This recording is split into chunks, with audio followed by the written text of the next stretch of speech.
Welcome to season 2 of the Bigger Than You podcast, your go-to weekly podcast that blends energetics and mindset to help you do whatever it takes to bring your vision to life, whilst having fun on the way. I'm Jenna Holloway, your host and multi-award-winning intuitive hypnotherapist and mindset coach. My purpose is to help mission-led business owners and visionaries who want to inspire change by leading the way in a space that otherwise may feel unnerving and too difficult. This is Bigger Than You.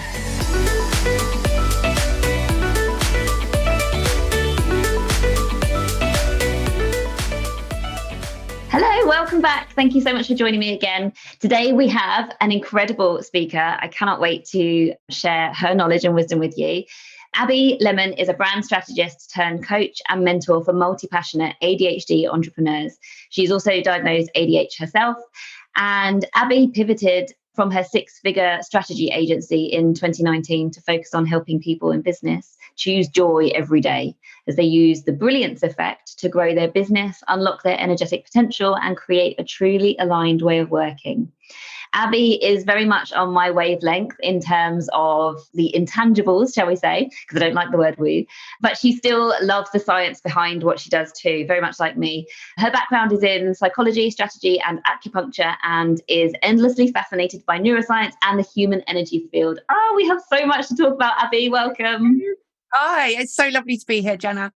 So what's coming to me first of all is the whole ADHD thing, because I know that like my radar, so everybody's radar is very different. So as soon as something becomes relevant to somebody, as soon as they start to notice something, it goes on this filter in the mind. It's called the reticular activating system. So it goes on this filter in the mind, and because something is suddenly relevant to you, suddenly you start seeing and hearing about it everywhere. But honestly, it seems like so many entrepreneurs that I know and am aware of have ADHD. So I don't know if that is like happening everywhere or whether it's just my personal filter, but is it something that you've recently been diagnosed with, or have you known about it for a long time? Let me tell you my story. And I think it's a bit of both. I think it is a bit of the reticular activating system. I think it's a bit of that, that kind of filter of looking out for stuff. And I think diagnoses of women, especially, there's 800% more women or adult women being requesting diagnosis and putting themselves forward for diagnosis. So it's a bit of all of that really mixed in together. But my diagnosis, I was diagnosed last year, probably about this time, via my university, because I'm currently studying a master's. And as part of that, they have an educational psychology team who assess for learning difficulties, disability, all of that stuff. So have long suspected I had ADHD that has been exacerbated hugely in perimenopause. And they obviously confirmed that diagnosis. I got the diagnosis of that and also dyspraxia, which did not come as a surprise to me, having had the symptoms of ADHD, which I didn't know about for, all of my life. It's a neurodevelopmental condition that you have since you're a child. You don't just suddenly get ADHD or develop it in adulthood if you haven't had those symptoms for your entire life, or at least, those underlying things. It's not ADHD and it's possibly something else, psychological or psychiatric or whatever. So that's my kind of ADHD diagnosis. Now, with regard to why a lot of entrepreneurs, I think, have ADHD, I think one of the things that ADHDers have is this kind of, we are risk takers. We are not afraid to, we often have so many ideas that we never action on. We have this kind of energy and this drive like a motor to kind of keep going. And I think when you look at some of the traits of entrepreneurs, you have to be prepared to take risks. You have to be, seek out that dopamine of the highs and the lows. And, it's that excitement and that kind of non-generic or non-normal, in quotation marks, way of working is very attractive to those of us who are entrepreneurs. And also, when I worked in corporate, which I did for obviously a number of years, most of my working life, it was awful. It was horrific. I was so stressed and anxious about the way that you were managed, the things I couldn't get right, because I'll go into a bit more of the symptoms of ADHD in a minute, but very much showing the signs of ADHD, but just not realizing and just thinking that I was a bit of a crap human for not being able to do the humaning like I was supposed to, like everybody else was. And a lot of ADHD is actually go through horrific burnout, and that's part of their journey to an ADHD diagnosis. And that very much was the same for me as well. And actually, I believe I was misdiagnosed around the time of my burnout by the psychiatric team, because I was really, really not well with depression. And they diagnosed me with bipolar 2 and tried to treat that and everything else. But I don't believe that I'm bipolar. I don't have those symptoms. I've never had a break from reality or anything like that. None of the treatment for bipolar disorder helped me. And in fact, I believe that was wrong. And it was just the sheer emotional stress of being undiagnosed ADHD and having this emotional stuff going on in my life. I'd had a spinal operation. There was just loads of stuff going on that just led to this situation, which was, I believe, to be this undiagnosed ADHD, which gives you an idea of how the symptoms can really, really affect you. And I think anybody who says, oh, it's a bit of a trend and it's not really real, I challenge you to go through some of the stuff that me and a lot of other people with ADHD have been through with who we are. So dismissive, isn't it? It is very dismissive. It is, and a lot of people describe it as a superpower, and it is sometimes, but I'd say the majority of it is just bloody difficult it's like being a superhero in a normal world where, your superpower isn't necessarily looked at as being a really good thing.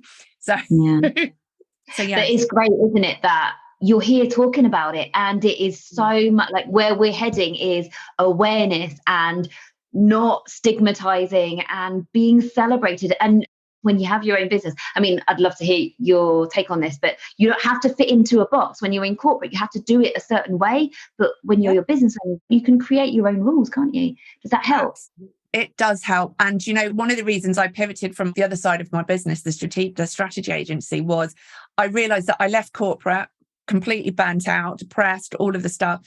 Decided, right, I'm going to work. This is it now. I'm going to build a business for myself. And I took all of the stuff I knew from corporate. So, the way that I worked, getting loads of clients, taking on loads of jobs, just not saying no to anything.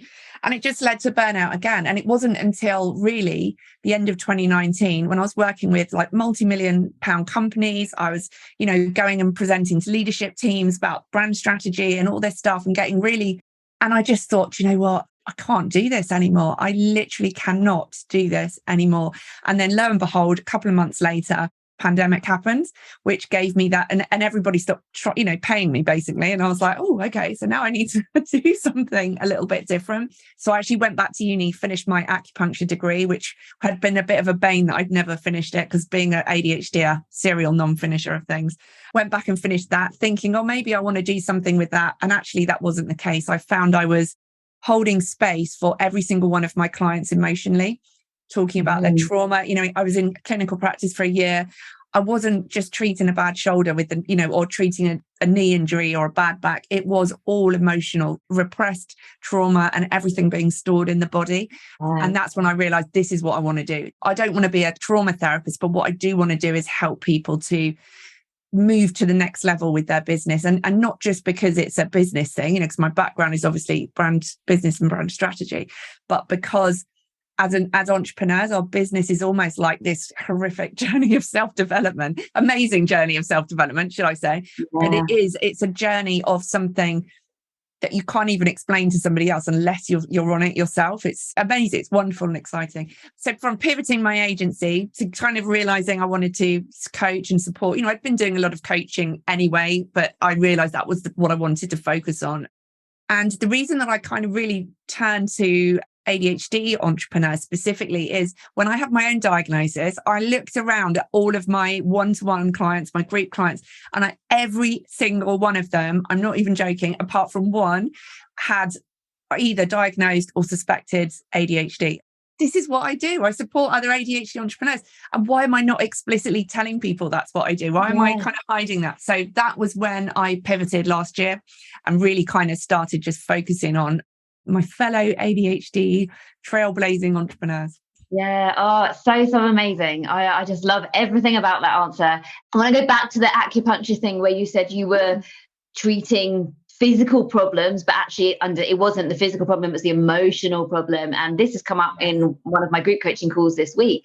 Your body is always communicating with you. And if we do not do our own emotional healing, is going to come up in your body. And one of the most common, most obvious ones is a sore throat, isn't it? If Yep. not anybody, but like if somebody I'm coaching tells me they've got a sore throat, my next question will be, is there anything that you're not saying in your life?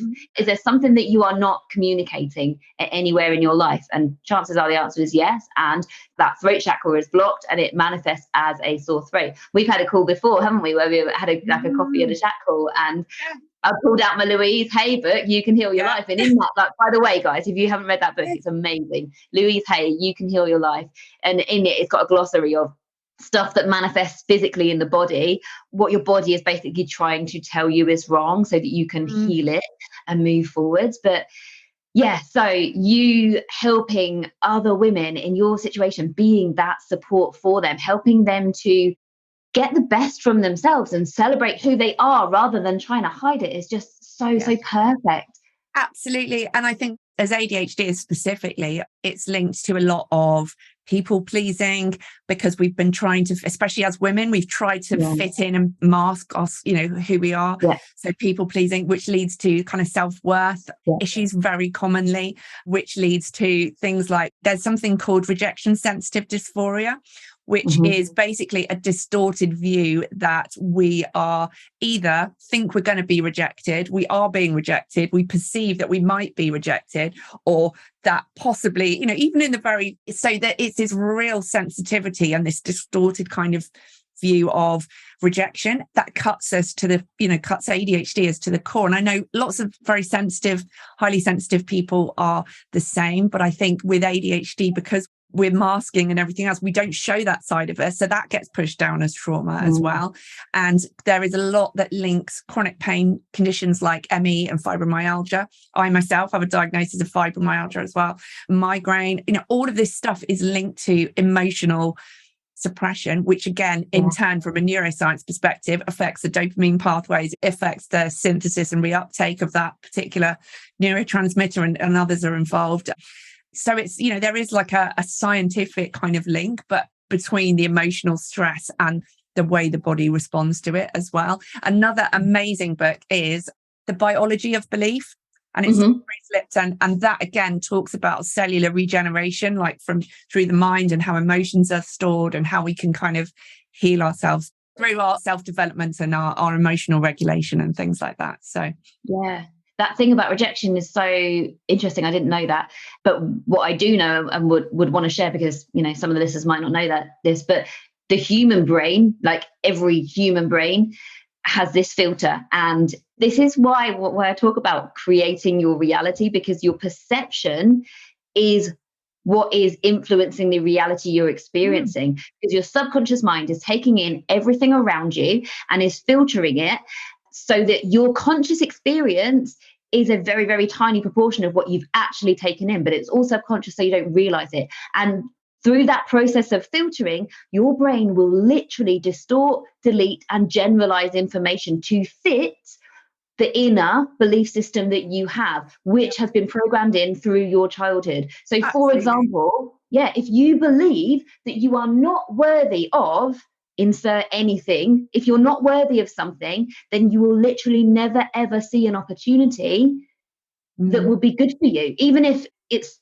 totally perfect for you. You'd never allow yourself to see it or go for it, because you're filtered. The thing that your subconscious mind is doing is looking for evidence of what you believe about yourself and about your place in the world, and it literally distorts, deletes, and generalizes information to show you what you believe is true.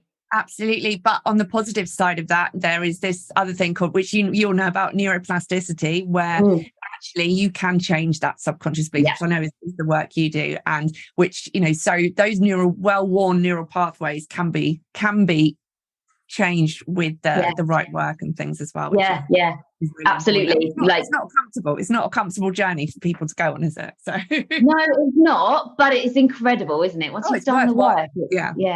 Yeah, it's amazing.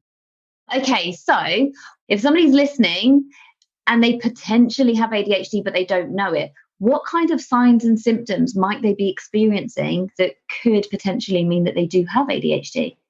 Okay, so we are well beyond the kind of traditional thoughts about ADHD that affects boys, and they're the ones running around loops in the playgrounds, and they're bouncing off the walls and naughty and all this stuff. That's the kind of stereotype of ADHD. And yes, lots of kids who are like that are also ADHD and carry that forward into later life. So if I can speak from my own experience, if you're a woman, for example, you probably wouldn't have experienced ADHD in exactly the same way. But what you might have experienced is daydreaming a lot as a child.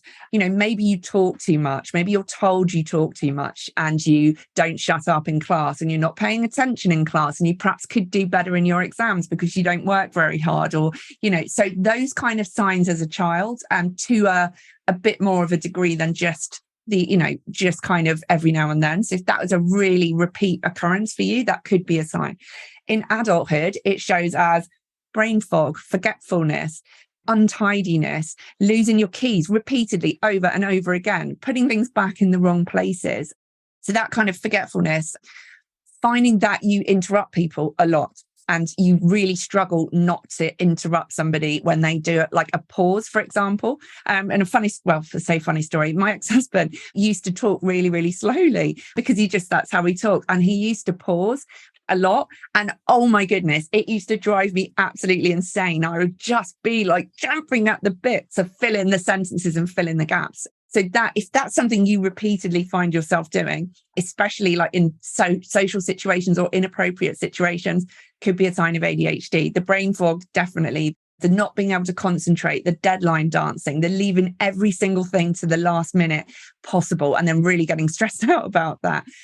All of those things could potentially be a sign of ADHD. There's lots that goes into it. There's no one symptom, and there's no definitive test that they can do. They can't scan your head and go, oh, you've definitely got it. So it's a real combination of how you cope with different things, like the deadline dancing, like the procrastination, like the forgetfulness, like the talking too much, like the feeling like you have to constantly move around in your chair or get up when it's, perhaps in a meeting, you get out of your seat and, in an inappropriate time, but you just can't sit still. All of that stuff could be signs of ADHD. And there are lots of online self-diagnosis tests you can do. I don't have one specifically to recommend you, but if you have a look at some of the ADHD charities around as an adult, that might give you some guidance as to whether you want to pursue a further diagnosis. I will say in perimenopause, and if you're the same age as me, I'm 46, and you're going through some hormonal changes, those hormonal change, and you start feeling like perhaps you're going bonkers, and it's not just the hormones, it is actually proven that estrogen and dopamine are intrinsically linked as hormones and neurotransmitters in the body. If estrogen drops, the synthesis and reuptake of dopamine is reliant, or estrogen is part of that process. So less estrogen means less absorbed dopamine, means our ADHD symptoms are just magnified hugely. And I think especially if we have been masking our whole life, this level of what we will accept when you get to your mid-40s and beyond, this kind of bullshit filter just drops away. We just haven't got time for it. So all of our symptoms come rushing out really at this point. And so there's no surprise that actually a lot of, especially females at this kind of age and above, like are being diagnosed with ADHD because it is being talked about more, and it's being, we're not necessarily seen as just hysterical, hormonal, change of life females, or women, people with wombs, whatever. But that's essentially that's what we were called in the past. So, if you are experiencing more of those symptoms or you can't manage them as well now, there could be a really, a natural medical reason why. And it's worth pursuing the diagnosis for sure. Yeah. And what would you say to somebody who's listening, who's listened to that and found themselves nodding at every single thing, and they don't need to go and do a diagnosis, they're pretty sure? Like, what simple changes can somebody make to make life a bit easier whilst they readjust and get used to? So there's understood. Yeah, there's lots of things. I think educating yourself is one really big step. So if you do think that, go and follow some ADHDers on Instagram, go and follow some ADHDers on LinkedIn. There's quite a lot of a community on there. Go and check out some of the adult ADHD charities that got information on helping yourself. I would say that is the first step.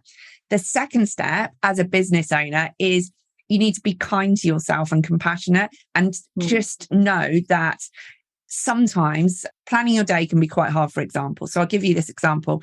Planning your day can be quite hard because you think you can do 1,000,001 things when actually you've really only got time for 2 or 3 things. So really thinking about actually what one thing can I get done today, and then anything else is a bonus. So switching your mindset around that is a really good way of doing it.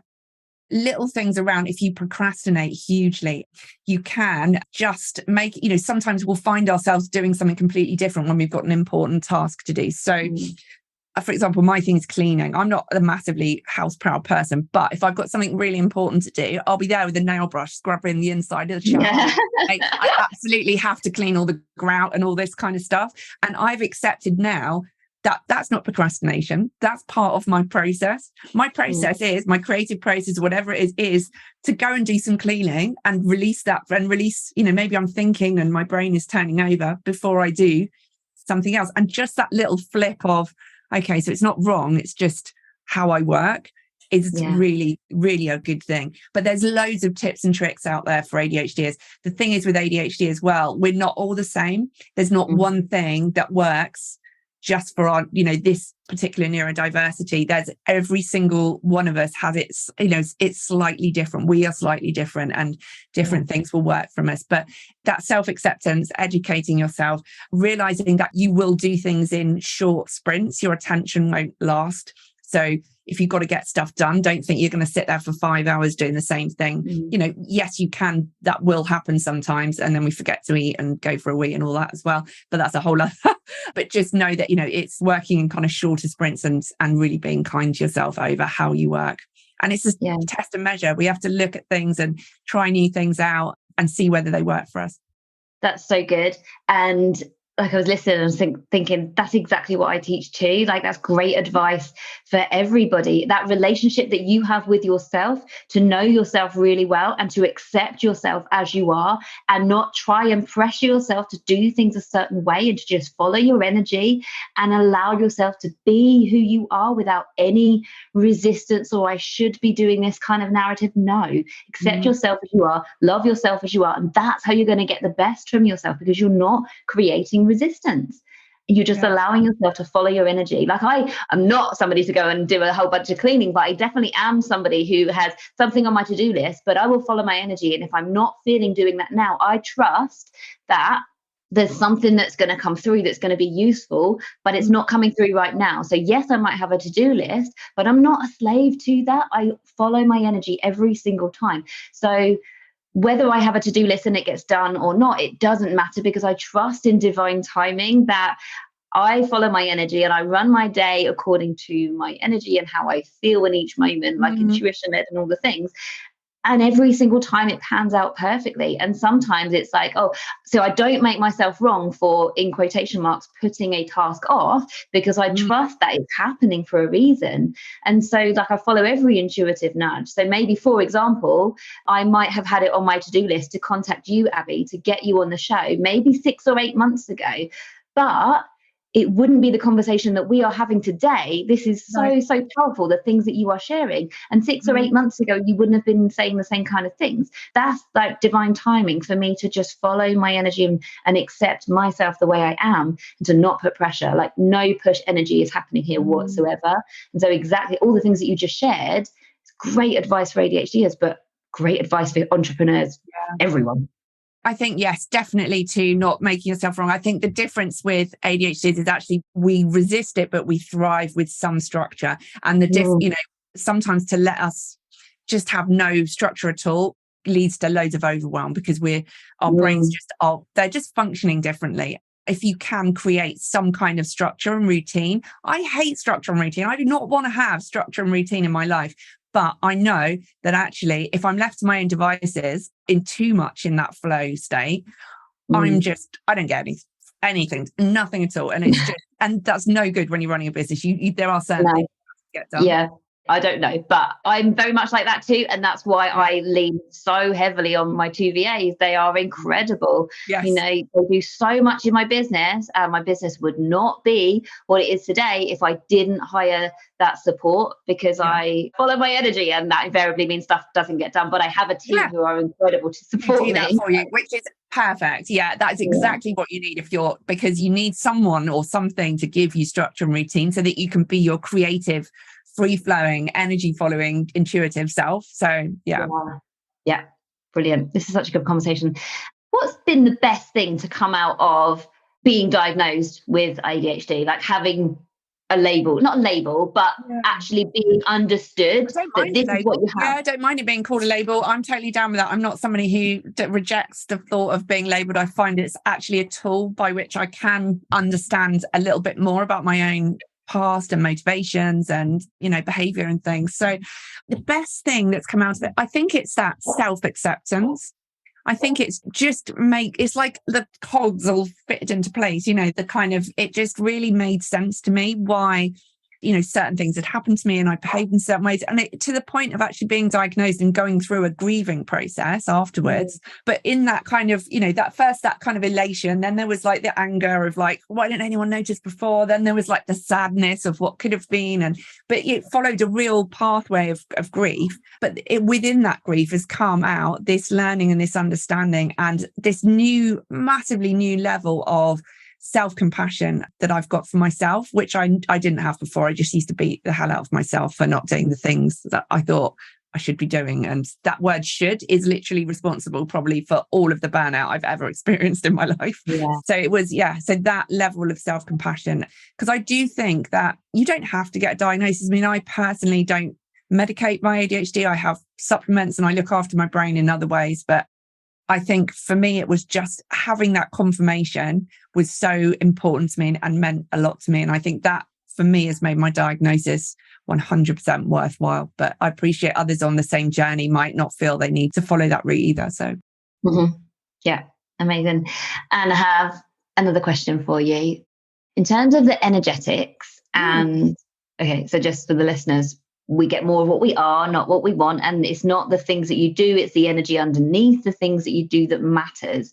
So in terms of how you've experienced your outer reality, what has shifted since you've been diagnosed with ADHD and you have learned to accept yourself in a way that you had never done before? What's shifted for you? I think what hasn't shifted, to be honest, I'm just going to, it's my relationship with my partner is better. My relationship with my kids is better. My financial situation is better. My business is way more focused. I've recently launched a group program myself. I've got all the things I've been waiting to do and have been sitting on the sidelines. I've just stepped into this year. Yeah, I'm going to say there's nothing that hasn't shifted in myself. I feel like when I look at pictures of myself from like 2 years ago, I don't recognize that person. I mean, obviously it's me, but I don't really recognize the person I am. I feel like I can sense how unsure I was about everything and how unconnected to myself. And I was searching, just looking always at other people and looking for something that was outside of myself when really I just needed to like bring it on home to me. And that it's just been magic. It's the only way of describing it is kind of a marvel of energetic magic. Amazing. So to paraphrase or confirm then, old you was misaligned. Now you're living life in alignment, right? Yes, completely. Cool. So what I'd like to just share, I don't know if I shared this on the podcast before, but I have this concept where you can picture your life or your business or both as a house, right? And everything in the house, every seat in the house is taken. It's full. Outside the house on the doorstep is everything that you desire, your business goals, your dreams, all of the things. They're out on the doorstep waiting to press the doorbell, but they know that the house is full, there's no space for them. And anything that is in the house taking up space that is misaligned is just basically taking up space and not allowing in things that could be better and more enjoyable, more fulfilling. So when you get rid of anything in your life that's not misaligned, and that could be like tangible stuff, like we're literally talking about clutter in your home, but also when you do your inner healing and you let go of stuff from the past, like you forgive yourself and you do all of that emotional deep work, you're creating space. You are literally, or you make changes in your life, like relationship changes, you make bold moves, or you pivot a business that's no longer aligned. All of those things, you're creating space in the house. Those misaligned things, they're leaving the house. And suddenly the people or the dreams on the doorstep will press the doorbell and they will come on in. And you've just explained exactly that process of I'm starting to live my life in alignment and everything in my life has changed. you created space for it. And don't get me wrong, I'm not one of these coaches that's going to sit here and say my life is completely perfect and I clicked my fingers and overnight my whole life changed and it was amazing. It is very much a work in progress. I mean, that's why they call it the inner work, because it's just, you work at it and you have to keep working at it. So it takes time, and it takes you getting to the point where you are ready to make that change and sweep the house and, do that kind of energetic detox of stuff. It's big, but it comes to us all when we're ready and we're open to it. Yeah, absolutely. It's been life-changing to hear this. And also, like, I don't know you from that long ago, but I have definitely seen a change in you in the past 8 months, I reckon. Yeah. Definitely. Yeah, you're glowing. You weren't glowing back then. You are glowing now, Abby. That's pretty just like bit of a hot flash. No, I mean your energy, Abby. I know. No, I definitely, I feel different. I feel it's hard to put words to that and say something tangible about it, but it is just a glow, and it's just an energetic rebalancing, I think. Yeah. Amazing. So good. So inspiring as well. Thank you so much for sharing so openly, and just sharing it, everything. Every word that you shared was valuable and inspiring, and I hope the listeners got as much from it as I did. Thank you. Good. It's been so lovely. What's left for you to say apart from a call to action? I'll come to that in a second, but in terms of final bits of wisdom, what else is left unsaid, Abby? I think for anybody who's listening out there that feels they might be ADHD, or they're really struggling with perimenopause symptoms, and it's kind of made them really question their whole existence, their relationships, who they are, what they want, their purpose, all of that. Just know that if you do turn in enough and you look at, you really work through it, there is glowing, radiant amazement on the other side. But I tell you what, when that process starts to kick in, well, they call it the messy middle. It's like you turn into the goo of the caterpillar before it turns into a butterfly. So if you're feeling like you're goo at the moment, you just keep going, because it will be all right on the other side. I promise. Yeah. That's such a good thing to say for anybody doing inner work, isn't it? Because growth is hard, it's messy, it's not fun while you're in it, but just keep the faith that the light at the end of the tunnel is amazing. So thank you for sharing. Abby, where can people connect with you, and is there anything you'd like to share with our listeners?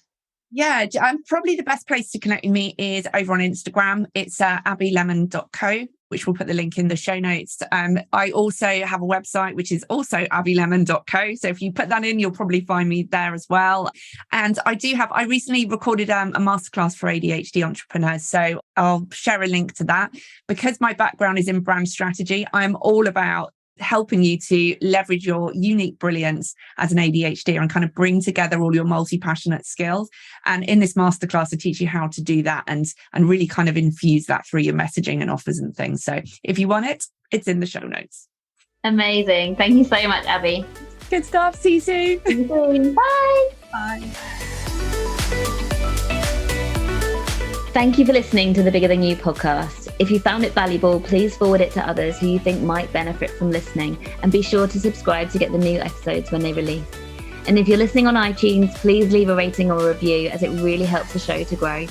You can find me on LinkedIn, Jenna Holloway, or on TikTok and Instagram, and my handle is @IamJennaHolloway. And you can find links to whatever we cover in the show notes. Thank you for listening, and see you next time.